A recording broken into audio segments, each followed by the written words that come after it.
زانو پر رکھا. اکبر بیٹا کوئی خواہش ہے؟ بابا بہن صغرا مدینے میں میرا انتظار کر رہی ہے. بابا بابا ایک مرتبہ صغرا کو دکھا دو. حسین نے تو انگلیوں کا اشارہ کیا. بیٹا صغرا نظر آئی؟ نہیں بابا. کا دہلیز میں دیکھو صغرا نظر آئی؟ نہیں بابا. دالان میں دیکھو صغرا نظر آئی؟ نہیں بابا. ایک مرتبہ اکبر کی چیخ نکلی. حسین نے کہا اکبر کیا ہوا؟ کہا بابا میری صغرا اب تک وہی بیٹھی ہے جہاں مجھے رخصت کیا تھا.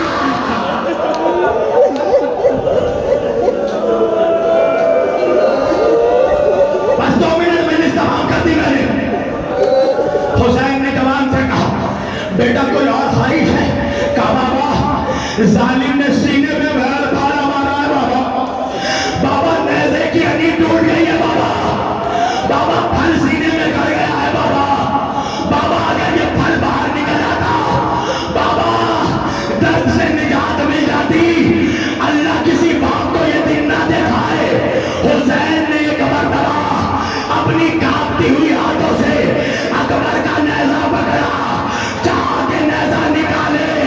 ارے جوان کا سینہ ہوا پہ بلا.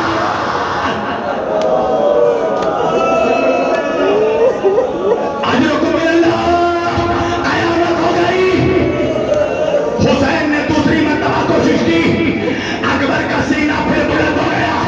سنو گے عزادارو ایک مرتبہ حسین نے اپنی آستینیں پلٹی. مکے کا رخ کیا. آواز دی دادا ابراہیم میرے آنکھوں میں پٹی نہیں ہے. مدینے کا رخ کیا. نانا مدد تو آئیے. نانا نجف کا رخ کیا.